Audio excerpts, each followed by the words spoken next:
Hello, hello, hello. Welcome to Fempreneur True Confessions podcast. Welcome, everyone. I'm Laura. It says Angelique at the bottom, and I do apologize. I am having technical dickies today, so we are in that mode. I And love we're just that. going to Technical dickies. technical dickies. The tech is So being a dick, okay? exactly in this moment. So Angelique's going to be running the show. If I pop out, I apologize. But I am Laura. I am the owner of ODAA, and we are a virtual assistant project management agency that helps behind the scenes in your business get all this stuff done that isn't so beautiful and lovely for you as business owners, pretty much. So that's what we do here at ODDAA. Awesome. And I'm Angelique with Lady Powerhouse Solutions, and we are a small but fierce project and event management company. And similar to what Laura and I do, really similar things. And so we offer product and event management for women entrepreneurs who are on fire and lighten up the world with their passion and drive. And we help them achieve their mission in the most authentic way possible. And Laura came to me, oh gosh, when was that now? It was in 2022, and it was it was in the spring. And she's like, hey, you want to do a When? podcast? And that's all she had to say, No, because I she. love podcasts.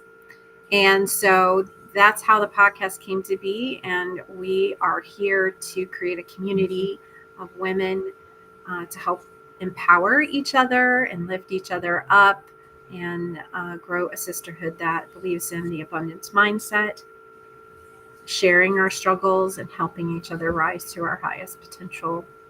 So that is what we are about. And I am going to introduce today's guest. Oh, you know what? Maria, before I botch your last name, say your last name for me. Riegger. Okay. So Maria Riegger is today's guest, and she's a trauma-informed parenting coach and best-selling author. A rocky childhood, including the death of a parent, led Maria to consider how to be a better parent in a I messed up the words. Empowering adults to reparent themselves in order to break patterns of generational trauma while leading peaceful households and transforming loving relationships with their own children. Welcome, Maria. Thank you, Laura and Angelique, for having me. Super excited to be here today. Yes, and I'm super excited too, um, because we're touching on a subject that we haven't talked a whole lot about. And part of it is like seemingly has been a trending or popular topic of narcissism, and not one that we've touched on. And not because we are opposed to it or don't believe it. I have personal hands-on, unfortunately, experience with those types of relationships and how detrimental they can be. And not just um, and here's the thing I learned recently is they're not just personal relationships. They can be business relationships. And this was a new lesson that the universe had to teach me. And I like to say that, we will keep getting presented with the lessons until we learn them. Right. And I had always felt like I knew there were narcissistic people and narcissist type relationships, and that they could be romantic relationships, which was my experience, but they could also be parental relationships. And I've heard of that, and unfortunately, I haven't experienced that. I'm fortunate that I have not. But I know that there are plenty of people out there that have, and I feel like the relationships, the personal relationships that I have experienced were romantic relationships, and they had very narcissistic parents, and they were a result. A lot of that seemed to be as a result of it.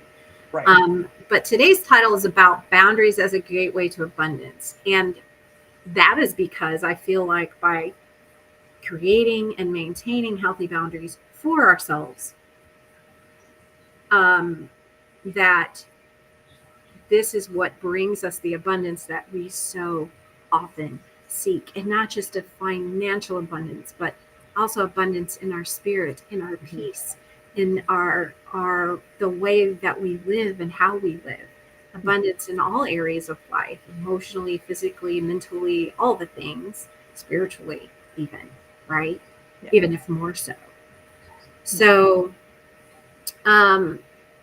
you and what kind of prompted that title was something you had said in your we do an intake on the guests, and we ask them, we heard recently, wow, you really ask thought-provoking questions, like we really have to think about it. It's like, good, yeah, that's what we want. Because we also want to prepare you for the types of conversations we want to have. As well as inform us where you're coming from, and what kind of experience you had, and what you can bring to the table and share with our audience. So I would love to hear, we talked a little bit in the green room before we went live about boundaries and how these boundaries help us. And okay, so first let's start with a definition. Talk to us about, what do you consider a boundary to be, and how do we hold them? How do we honor them? Great. That's a great question, because there's a lot of, I don't want to say necessarily misinformation or misunderstanding, but a lot of questions about what is a boundary, right? Well, so I like to, right? There's a lot exactly, a lot of interpretation about it. I like to think of a boundary as a personal boundary. It's a defensive mechanism, not an offensive mechanism. It's not about controlling people or situations or the environment, right?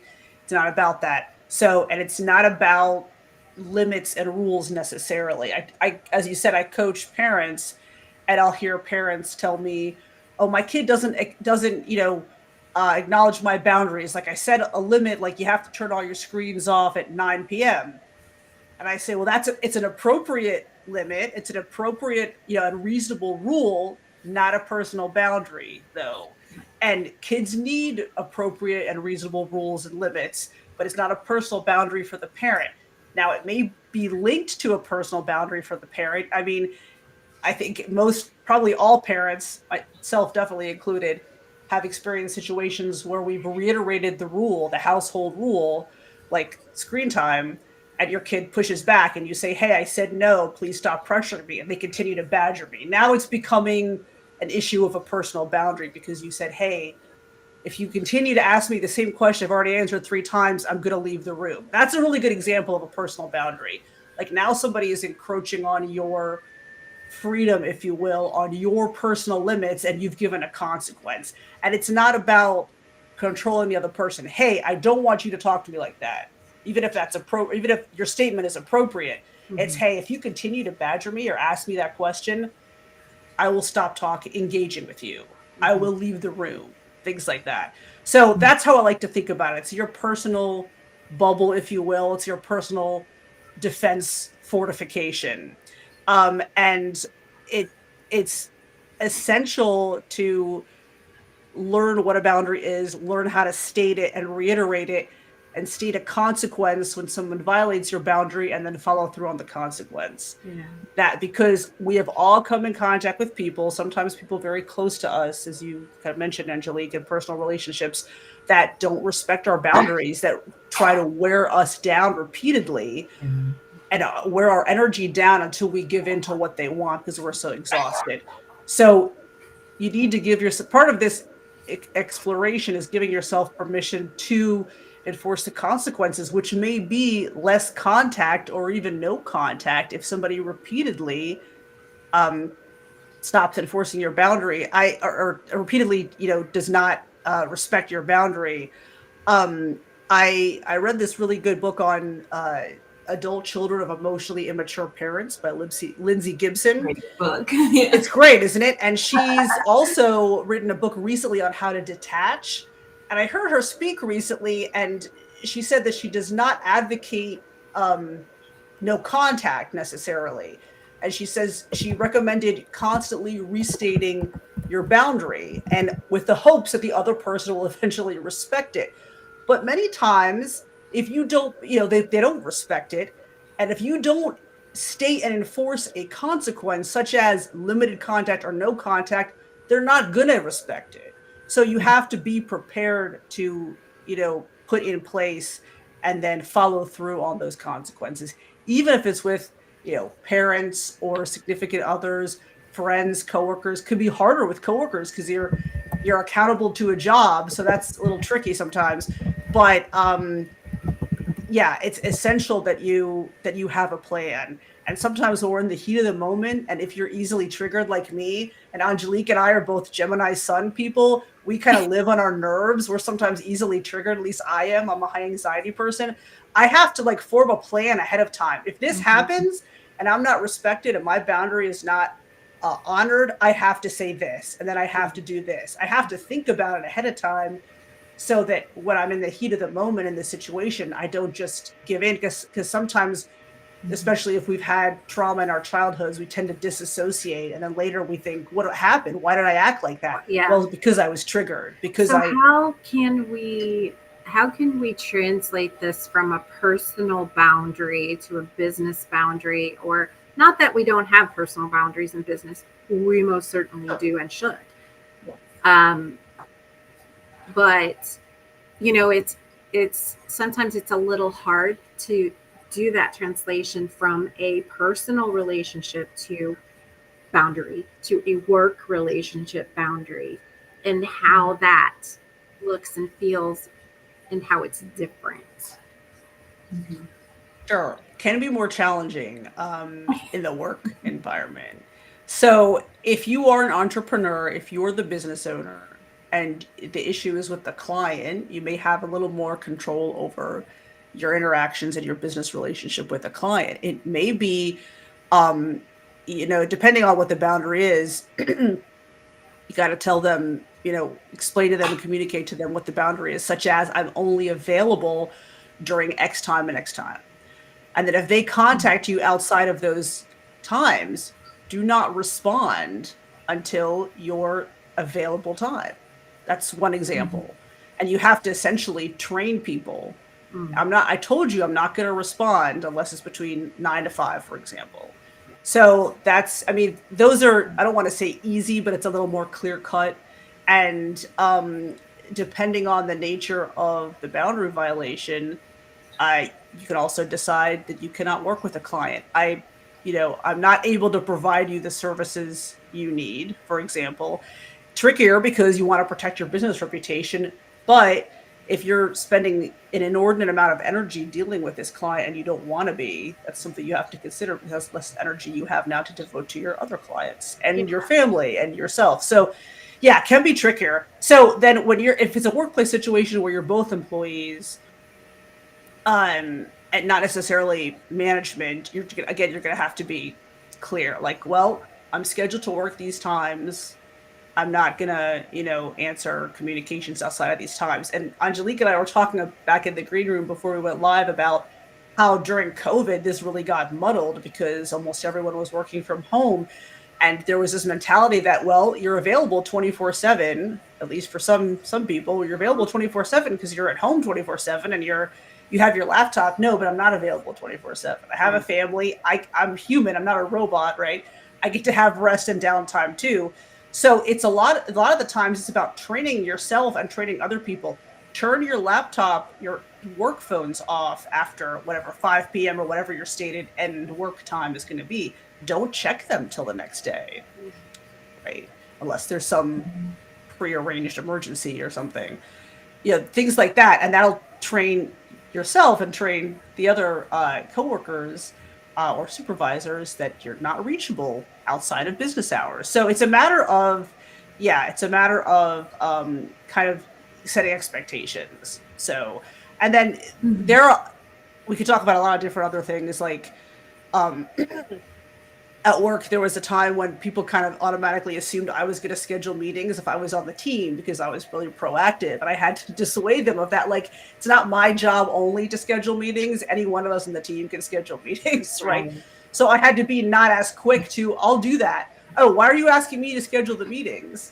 Yeah. When, you know what I mean? Like, And sometimes, because women are great organizers, we're great multitaskers. And I felt like I'm the only woman on this team. Why am I scheduling all the meetings when we're all Right. on the same work level, like employee Yeah. level, right? It Yeah. doesn't make sense. So I had to say, hey, you can do that this time. I'm not the designated scheduler. Yes. A little trickier sometimes, but it's important to kind of Absolutely. every once in a while take stock of the dynamic, like what's happening here, right? So And also take stock of our own tendencies. yes, Because in the past, have been one to be like, it's going to take me longer to explain it, remind you 4 times or whatever. I'm just going to do it and take care of it and be done with it. It's out of my headspace. I don't have to Right. worry about it because I am, a go-getter, a driven, whatever you want to call it. But that doesn't necessarily serve the relationship. That doesn't necessarily serve me. That doesn't necessarily serve the situation or the whatever. But because of our personality types and our habits, that can be, and sometimes we just don't stop and think about that. There's also unconscious bias, which you kind of alluded to, like, oh, you're the woman, you take care of it. Right. Because we've been the one that's just taking care of everything. Yeah. So often. When I love that you talk about the boundaries, the consequences. So I spent 13 years with teenagers doing accountability in residential facilities with them before I ever did corporate. And the idea of that always was, and from a young age, I'm not sure, because I was the one that pushed all boundaries. I was the tester in the family, and I did it without thought. But growing up, and then when I started working with the teens, my own kids, my friends' kids, I was not that person. If I set a rule, I was not kidding. I watched their parents go woo, and me, I was like, I said right now. And it was really that moment. So they looked at me as 100% consistency. They couldn't push, they couldn't bend. I stopped getting the argument very early on because of that. And then I'd watch them with their parents and I'd giggle. They're like, don't they do this with you? I was like, no, they don't. Sorry. And it was kinds of things because my understanding of it wasn't just saying the boundary, like, hey, this, it was, I am going to go so far as to enforce it. I'm going to, and it may get ugly and I'm going to work through it. I'll be here to hold your hand in the end. Cross that boundary. We're going to figure out what's going to happen from there and we'll learn, hopefully. Right. Yeah. It's good to always keep in mind that setting those boundaries only work if we follow through with that, like for our own. We can't force them to follow it, but we have to force it every time with ourselves. So I love that. You can't change other people, Laura, just like you said. You can't change other people. So, I in my life, I spend an inordinate amount of energy trying to get somebody else to see my point of view, and it was just a complete lost cause. So at some point you have to say, this is about protecting my energy. I have to do that. I'm not going to spend more time and energy on this. So yeah. And if parenting, it's a whole different level to it. Because kids are relentless, and I think that kids should be able to self-champion respectfully. But also, part of teaching kids that they have boundaries is to make sure that you are expressing that you have boundaries too, right? I have model it. You have exactly model the boundaries so your kids learn they have boundaries, and also they have the right to have their own boundaries, and also they should respect other people's boundaries. It's very important. And there's a risk with some, especially moms, I think, where they're afraid to say no to the kids. This was definitely the case with me. I was just afraid to say no because I don't know. I thought on some level that it would affect the relationship negatively. And at some point I realized my relationship with my kid is solid enough that when he's going to get mad at me, it's impossible for us not to be irritated with each other at some point when we live together, but he's going to be irritated with me. Sorry. Take your time. I also went through that as a parent, and a little bit different situation because my girls, I have two daughters, and they didn't live with me full time after the divorce with their father from their father. And so I didn't have that influence like I'd had before when I was the primary caregiver, you know? And so when they quote unquote came home to stay with me full time again, I went in the extreme opposite. Like I was the yes man. I was the yes man because I felt like I had missed out. We had missed out on so much together. And then, and I was, you know, of course, wanted to be there and support them and do all the things. And there came a point where I was like, all right, you're both adults and yet you're still living with me. You're not paying rent. You're not doing the things you should be doing at home. And now, mind you, they weren't in their 30s. Okay. This is straight out of high school. Yeah. But the agreement was you could stay here as long as you contribute both to the household and financially. Right. No problem. House is plenty big enough. But then that stopped happening consistently. And then every once in a while, I'll be like, you know, then they would, I don't know how else to put it, but they'd hurry up and do the things they needed to do. So mom to getting pissed off and kick them out.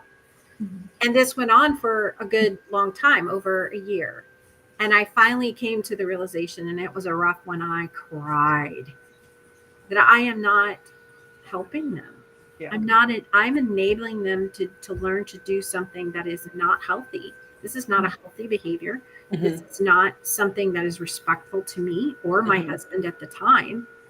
And it is not teaching them how to be independent, to be grown up. And it was one of the hardest things I had to do was lay down the law and say, no, you have to move out. You had an opportunity to fulfill your part of the bargain and you haven't. So now it's time for you to go on. Right. It was really difficult.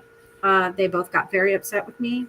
They didn't talk to me for a while. And I had grandkids that I didn't get to see. But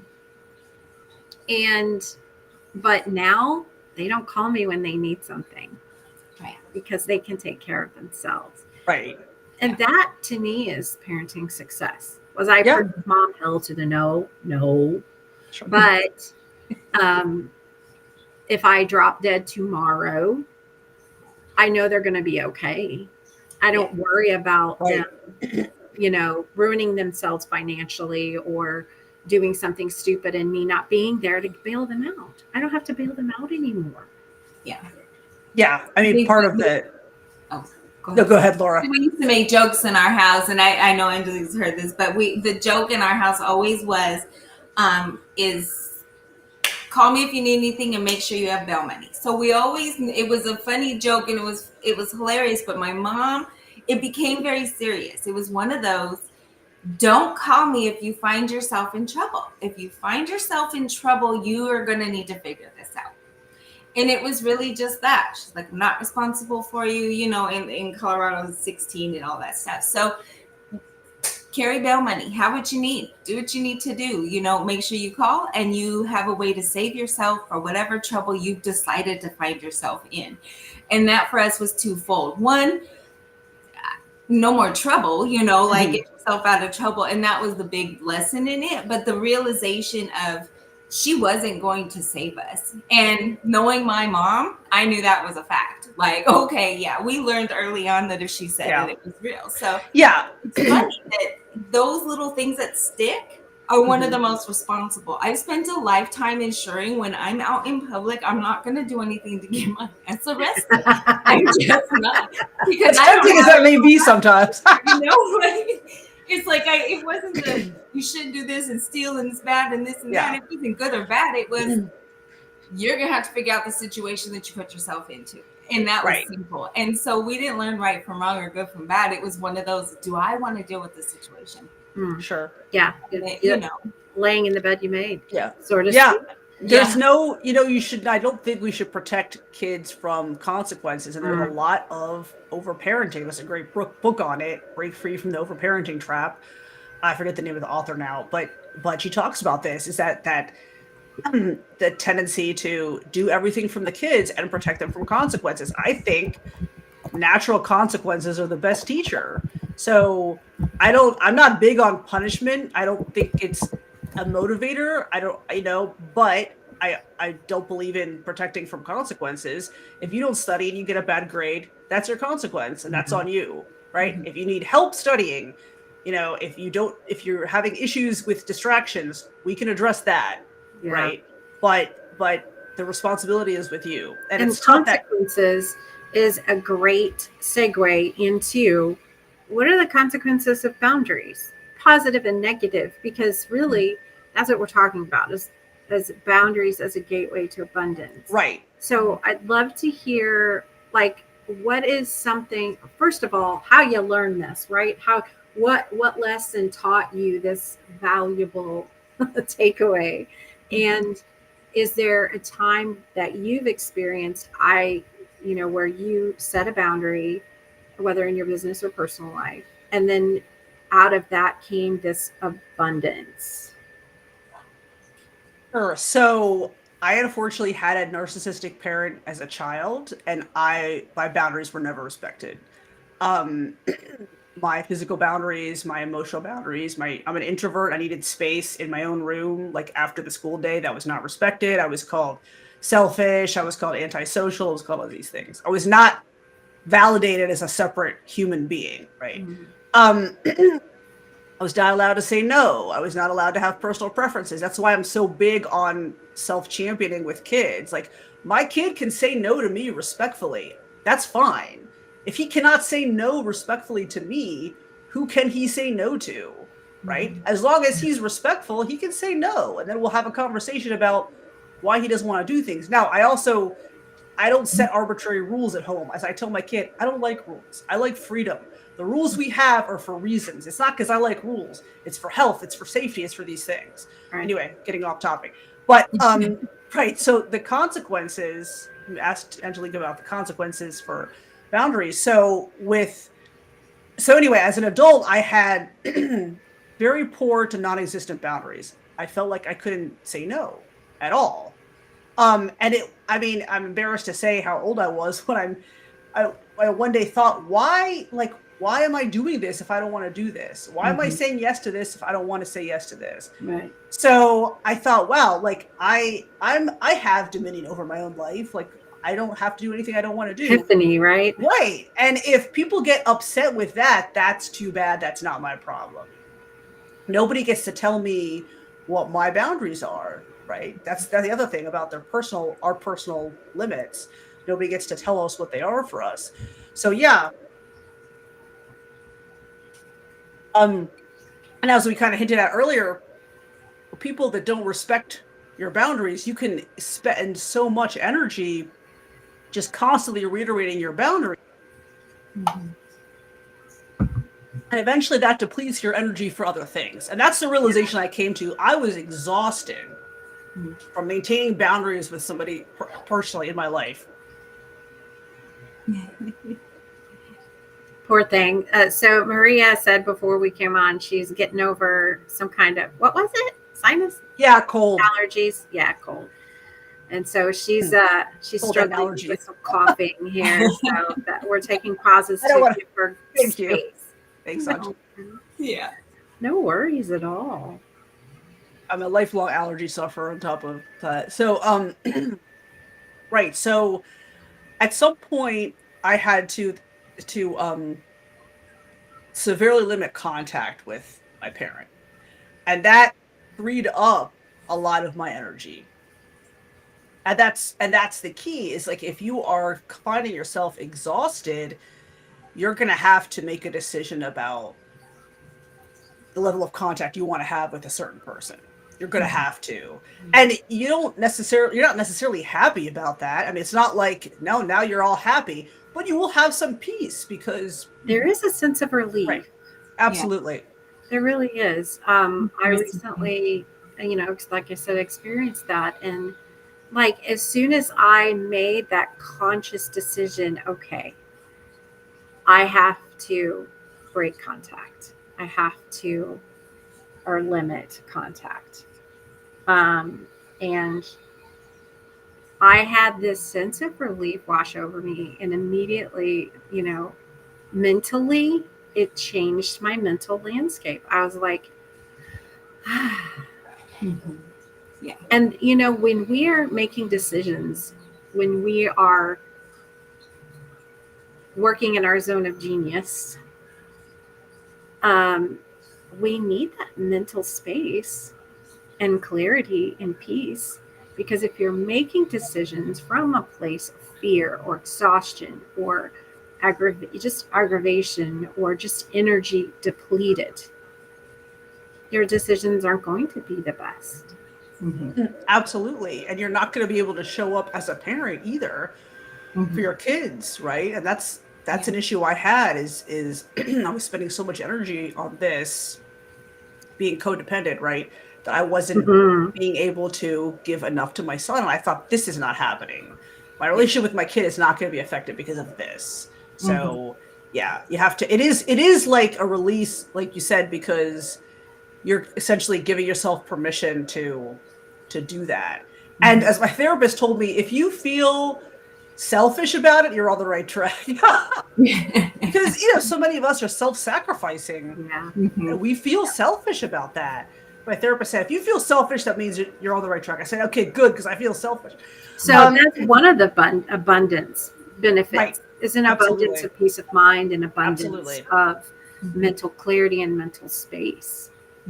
When you have healthy boundaries and you honor them, that's some of the abundance. And as a result, if you're making better decisions, then whether they're financial or they benefit you financially, then so it's kind of like a snowball effect, right? Absolutely. When you think about, like, if the relationships that you're moving out of are feeling that negative and that kind of thing, and again, I'm somebody who can kind of, when I get to a point, I can really cut people off, and I'm okay being the bad guy. I've been saying this recently a lot. I tend to be the bad guy. All the bad energy goes there. It's all you. Okay, I'm not for you if that's what you need me to be right now. But I'm still going to continue to move on. And for me, that becomes that release of energy and that positive flow where, okay, they're going to be angry and it breaks my heart. I just, 30-year friendship I had to walk away from a few months ago. It was extremely difficult, but it was also that positive that came in my ability to do that. Now, we're never not going to talk again, but we'll never be what we were as far as closeness, because of that need to be like, I need people around me for in this capacity. And that isn't necessarily a negative thing, right? Right. It became so positive. I love her to death, and it's an amazing relationship, and we've been there forever. And I will continue to cheer for her and root her on and send her good vibes and do all of those things with love.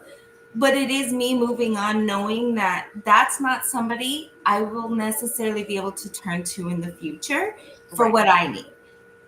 New people are coming into my world for those kinds of things. And that's the other abundance, right? That when one door closes and, another window opens, and that, I feel like that's so true. You have to make room. Yeah, exactly. It has to make room. And there has to be this ebb and flow, it feels like.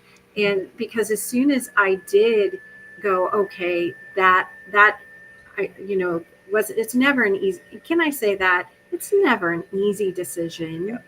It's never something that is necessarily comfortable even.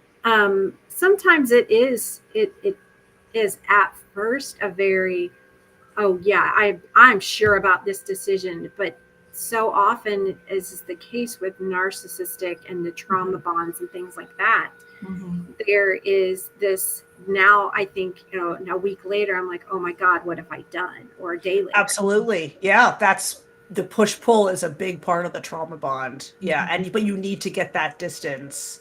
But you're right. You're so right. Yeah, you can just back and forth, and you see the pattern, and then when it happens again, for me now, it's an immediate. If I start doing this back and forth, immediately now stop and go, oh man. No.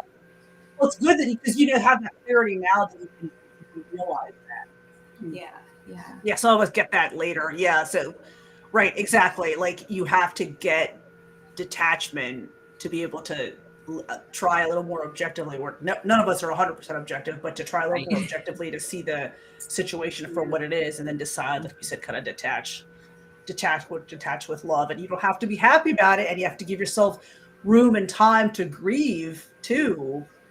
Whether it's a friendship or a romantic relationship or a parent-child relationship, you can have to grieve the loss, because like you said, Laura, even if you still have some contact, it is not going to be like it was. And you have to grieve that loss. So that's tough. But on the other side of that, as you guys are saying, on the other side of that, after you give yourself time to process that, grieve that, make space, there is that release and that feeling of abundance and that kind of relaxation that now, like, and it feels really good to protect our energy and our boundaries. It feels good. I can't tell you how many times I've had that experience where I was like, okay, this person got upset, but I'm really proud of myself because I stood my ground. Yes. That's extremely empowering. And that gets easier with time. When you first start setting those boundaries, if people aren't used to it, it's hard. You have to give yourself extra rest time to protect, to recharge your energy. But after a while, you get better and better at it. And then it's, every time you do that, it becomes more and more empowering, and you lean into that, flow with the energy. And like you guys are saying about releasing people, don't resist them. That's what we say in the spiritual community, right? Flow with the energy. So if you're being called to release this person or release the old relationship, the old pattern, release it, and then, see, make the space for the new stuff, new energy, and new people and new experiences. But yeah, it's not a comfortable process, as you said, Angelique, but it's very empowering. And on the other side of that is peace and abundance. So yeah, there's this abundance of embodiment of embodying that sense of power that you have over your own life. And that is, and again, it flows over into everything else. It does. And that's the abundance. And it's not just about getting more clients or getting more money or any of those things. That may be what happened. That's what happened to me. As soon as I released one thing, abundance literally came in. It literally came in financially. So, and of course, hindsight's 2020 is like, oh man, I should have done this sooner. I know. But we have to learn the lesson. I've learned the lesson. You listening? I got it. Please don't teach me that again. I think what's funny, sometimes we are, as kids, what we're going to need to be. We have that as adults. Because like I said, I was the pusher, but I'm the one now that nobody can push back on. As a general rule, I'm the tough one in the family. I'm the meanie, all the things that the kids and all the adults are like, don't you think you're a bit harsh? I'm like, whatever. So it's whatever. For a son, I would punish him. You take something away. Like, you've got 1 week without your game. Well, I'd forget he didn't have his game, and it could be months.